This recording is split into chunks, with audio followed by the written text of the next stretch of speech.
Very good morning, dear students. The previous class we have discussed the mechanism of enzyme action.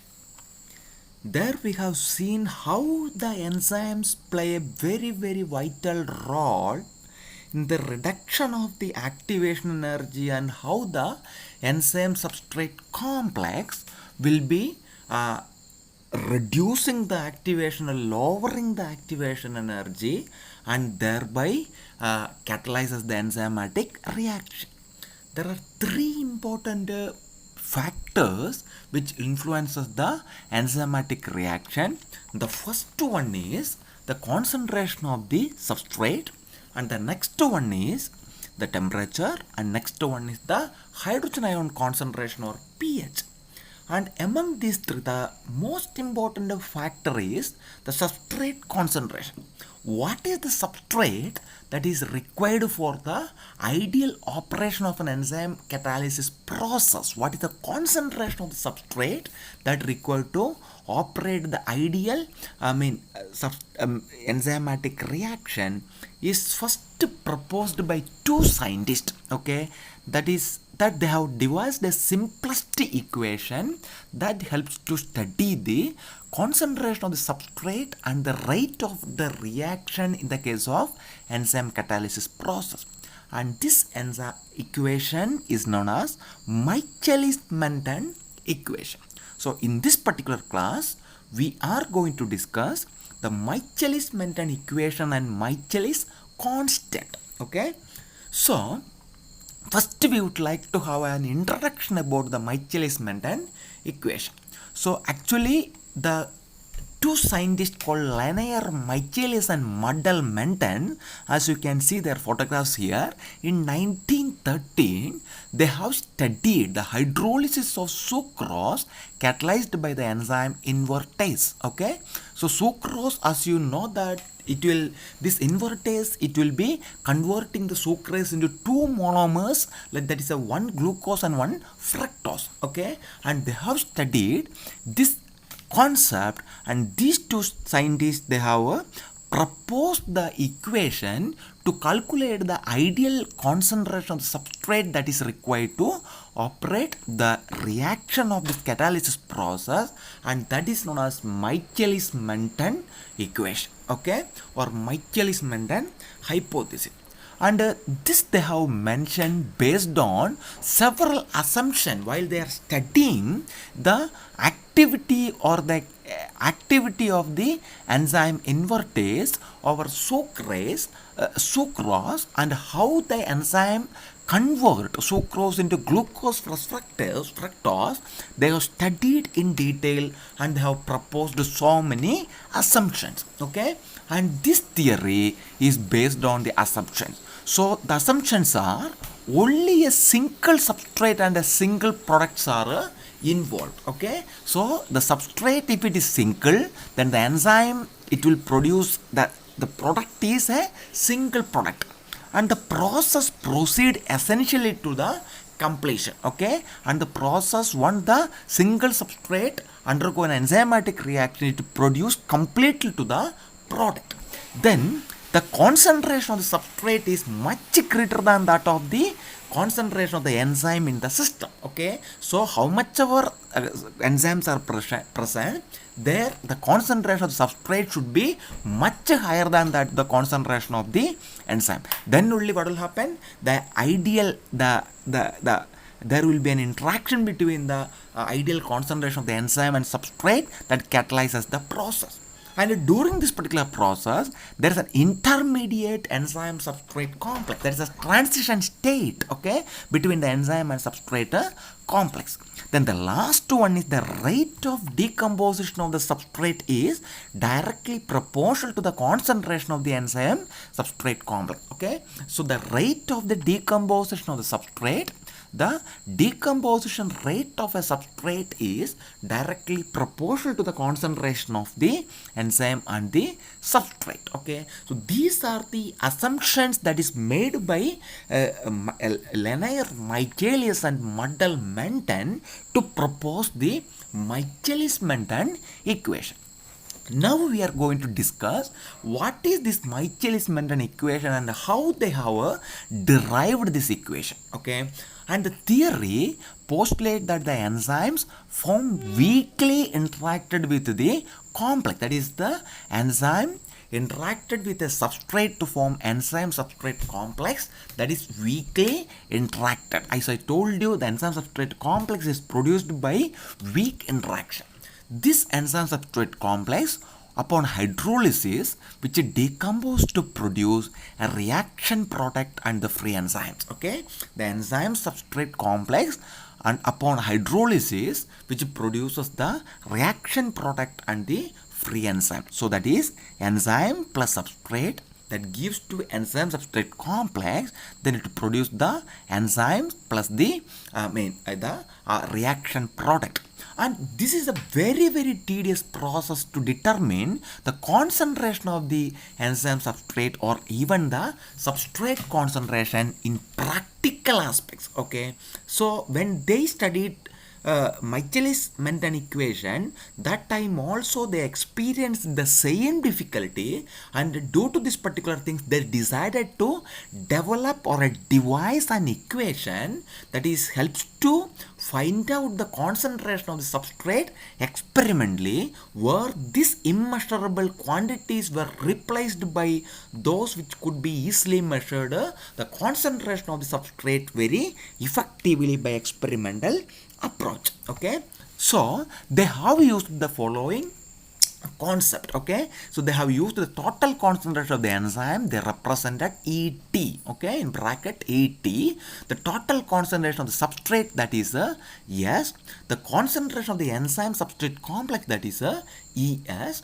then the concentration of the free enzyme, that is they have subtracted the total concentration of substrate and the total concentration of the enzyme substrate complex. The ET minus concentration of ET minus ES, that is the concentration of free enzyme.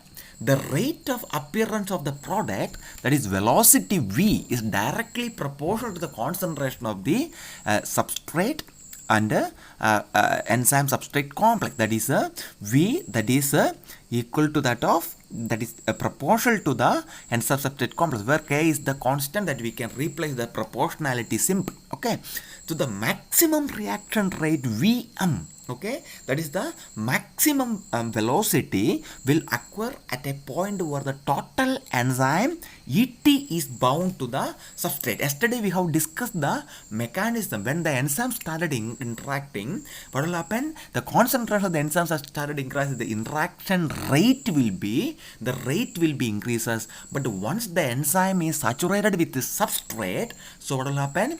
The enzyme, the rate will not be increases, the rate will be stable. Okay, so then the total enzyme ET is bounded to the enzyme. Okay, so the point at which the half of the enzyme will be bounding to the substrate is known as the half maximal velocity. Okay, the maximum concentration of the enzyme will be equal to that of the total enzyme concentration ET, that is Vm, the maximum concentration, the Vm is equal to K into ET. Okay, here instead of this one, the maximum velocity is equal to K into, instead of ET, that is ES, that is ET, because the maximum concentration of the ES is equal to that of the total enzyme concentration ET. Okay, then dividing, if you divide this particular equation number 1 to equation number 2, then you will be getting, so what you will be getting, V by V max into ES divided by ET. Okay, so dividing equation number 1 by 2, simple is actually, okay, V by Vm, that is ES divided by ET, where V is the velocity and Vm is the maximum velocity, ES is the substrate concentration, enzyme substrate concentration, and ET is the total enzyme that is involved in this particular reaction. Okay, using the equation, it is possible to measure the immeasurable quantities such as ES and ET in terms of the reaction rate experimentally. Okay, it is possible to measure the immeasurable quantities of ES and ET in terms of reaction rate experimentally.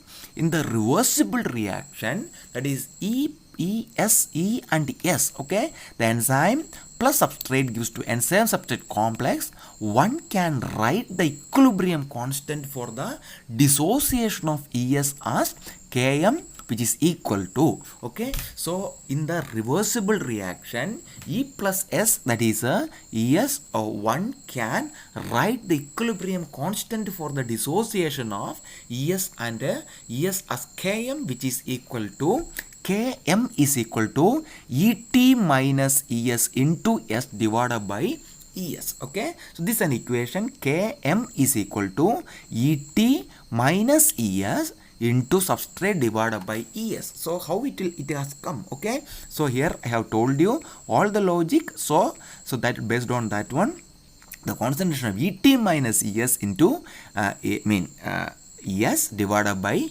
concentration of enzyme substrate complex, the total concentration of the enzymes, okay, then that is minus from the the total concentration of the enzyme, that is the concentration of the free enzyme into substrate divided by enzyme substrate complex. So just simply you cross multiply, then you will be getting a Km into Es into Km is equal to Et into S, that is Et, this is just to Et into S minus Es into S, okay. So just you multiply this, okay. So if you multiply like this, then Es into Km is equal to, that is Et into S minus Es into S, okay. So that is the equation, okay. Es into Km is equal to Et into S minus Es into S, okay. Or you can rewrite that one, okay, Es into Km, okay, you can take this thing in the left side of the equation, okay. So that means to say plus Es into S, okay, that is equal to Et into S, okay. If you take this particular things here, what will happen? Es into Km, and instead of this one, if you come to the in the left side of the equation, it will become minus, okay, it will become plus, okay, plus Es become S, that is equal to Et into S. I hope you understood. Or you can write it, okay, the Es, here you can see Es is there, also here Es is there, okay, the Es can be taken into outside, that is Es into, then you will be having a Km here and plus S, okay, that is this simply we have adjusted. If you take the S outside, Es into Km and Es into S, okay, that is equal to Et into S, okay. Then or you can divide this one, okay, that means to say Es divided by Et is equal to S divided by Km plus S, okay. So Es divided by Et is equal to S divided by Km plus S, okay. And what is the value of Es divided by Et? That is Es divided by Et, here you have already got V by Vm, okay. Then just to substitute this one, instead of Es and Et, V by Vm is equal to the same thing, you rewrite like that, okay. S divided by Km into S, that is V by Vm. What is that? That is the velocity. There you can simply you can take that is this V into here, and this you can rearrange, okay. V is equal to this Vm has gone here, okay. Vm cross multiplication, okay. V, that is Vm into S divided by Km plus S, okay. Now you can take this one, rearrange this equation, you can take this Km here, okay, then Km is equal to common S, you can take it as common S into Vm divided by V, this V will come here, Vm divided by V minus 1, okay. And this equation is known as this V is equal to Vm into S divided by Km into S, okay. Or V is the velocity, Vm is the V maximum, that is maximum velocity, Km is the that is known as Michaelis constant, and S is the substrate, okay. And what we have already discussed, yes, Km is nothing but the velocity that is required to operate half maximum velocity. Km is the, that is the Michaelis constant, that is the Km is nothing but the velocity, the concentration of substrate that is operated to half maximum velocity, that is known as Vm, okay. So that we have discussed in the previous class, okay. And this equation is known as Michaelis-Menten equation. And using this equation, it is possible to calculate the Km after experimentally determining the reaction rate of various substrate concentration. Okay, after calculating this, the Km, okay, the Michaelis constant can be, the equilibrium constant can be calculated. Okay, so as I said, it's a measure of, that is known as Km is known as the Michaelis constant. It is a measure of the affinity of an enzyme for a substrate. Okay, so Km is nothing but the measure of the affinity of the enzyme for its substrate. Okay, the greater the concentration of enzyme substrate complex, the lower is the concentration of the free enzyme, and consequently lower the value of Km. Okay, greater the concentration of ES complex, the lower is the concentration of the free enzyme, and consequently the lower is the value of Km. Okay, for experimental determination of Km, the velocity of the reaction, okay, relative velocity of an enzyme is measured as the function of the substrate concentration. For experimental determination of Km, it is how to measure the velocity of the reaction, that is the relative activity of an enzyme is measured as the function of the substrate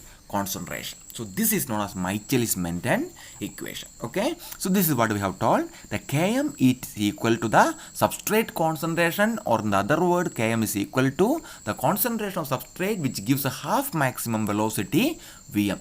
Then it is possible to determine the Km. Okay, for any Km enzyme substrate system, Km has a characteristic value which is independent of the enzyme concentration. This is what we have discussed yesterday. If we plot this one, the substrate concentration along x-axis, the relative velocity along y-axis, when the substrate concentration increases, the velocity also increases. Then as I said, but once the enzyme and the substrate is completely bound with the active sites of the enzyme, there is no more active sites are remaining, so the substrate cannot go and bind, then the reaction rate is still, it will go like this. Okay, and this is the known as the hyperbola, and this is the where if you plot in this particular value, okay, if you see the half maximum velocity, if you take a like this and if you plot like this, you will be getting the value corresponding to the constant, Michaelis constant. Okay, so that is what is some value here it is given. Okay, and the log substrate concentration, if you take, okay, logarithm, and you will be getting like this, you will be getting a log Km value. So this is known as the Michaelis-Menten equation. This equation is known as the Michaelis-Menten equation. This is very, very important. We have seen how to derive this particular equation. Okay, then the next one is another important concept in enzyme aspect is the Lineweaver-Burk plot or Lineweaver-Burk equation. Okay, so somewhat then Mundell, Menton and Linear Michaelis proposed this equation, but this equation, which one? The previous equation. Okay, the method described previously for the determination of Km is somewhat complex, and therefore little more simplex method is required. Okay, so there are two methods proposed, and these methods are commonly known as Lineweaver-Burk plot. In the first method, if you take the convenient means of evaluating the Km or Vm, okay, evaluating the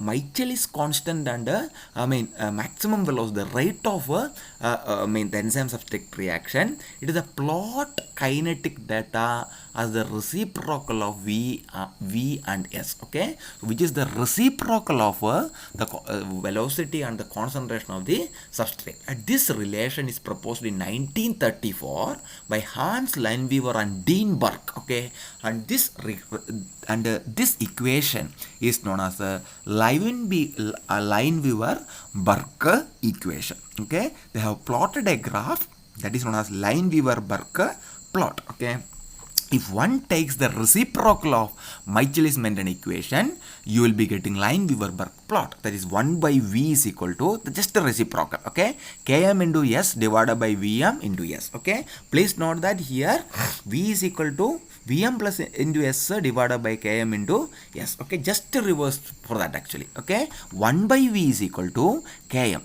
It was in the bottom, it came to the top. Okay, Km plus S into Vm into S. Okay, so just you rearrange 1 by V is equal to separate. Okay, Km divided by Vm into 1 by S plus this one will be that is 1 by Vm. Okay, 1 by Vm, because this both the things are got cancelled. Okay, so here you will be getting 1 by Vm. This equation is known as Lineweaver-Burk equation. Okay, and the second one is a graphical method, graphical approach for the measurement of Km from the experimental data on a rate as a measure of the substrate. Make use of the above Lineweaver equation. Okay, using this particular equation, if you use a graphical method for the measurement of Km from the experimental data on V as the measure of S, which makes the use of the above Lineweaver-Burk equation. So this is known as Lineweaver-Burk equation. Okay, and this is what I have told. 1 by S is taking along x-axis and 1 by V is taking along y-axis, and you can see that it will be a straight parabola. The plot of 1 by V against 1 by Vs, it will be a parabola actually. This is a straight line you can see, and here it will be, this is 1 by Km minus 1 by Km because it has reached this minus line, and that is 1 by Vm. Okay, or you can see in the second method the plot of S by V against S, where S is along x-axis or S by V is the substrate divided by the velocity in the y-axis. Okay, so here you will be getting 1 by Vm instead of this one, you will be getting Km by Vm. Okay, and this is the slope. That slope can be studied by 1 by Vm. Okay, so this particular slope can be studied by Km by Vm. Okay, so this is the second method. So both the methods are interrelated, and this is the continuation and the future aspects of Michaelis-Menten equation. So this is all about the enzyme, Michaelis-Menten equation and Michaelis constant. Okay, so that's all, dear student. We can conclude today's class. We have discussed the introduction about the substrate concentration, what is required for the enzymatic reaction. We have yesterday discussed one of the most important relationship with the enzyme with the ideal concentration of the substrate and enzyme. There we have discussed so many parameters: the rate, okay, the maximum rate, the Km, the Michaelis constant, and the substrate concentration. Okay, and we have discussed something called as a Michaelis-Menten equation. How it is proposed, we have already discussed. So what are the basic assumptions of this Michaelis-Menten equation, we have discussed. Then how will you derive the Michaelis-Menten equation? There are a series of mathematical adjustment and mathematical reaction that helps to derive the Michaelis-Menten equation. Okay, and that is the equation. And finally, the advancement of Michaelis-Menten equation is a Lineweaver-Burk plot or Lineweaver-Burk equation. Okay, this we have discussed. Both the things are very, very important for the studying the concentration of the substrate and the rate of the reaction. So that's all, dear students. Here the entire concept I have spoken from the principles of biochemistry by Leninger and principles of biochemistry, the fundamentals of biochemistry by J.L. Jain. Okay, all the biochemistry textbook you can refer. Okay, so thank you, dear students, for watching this particular class. If you are having any clarification, you can ask me. Thank you very much.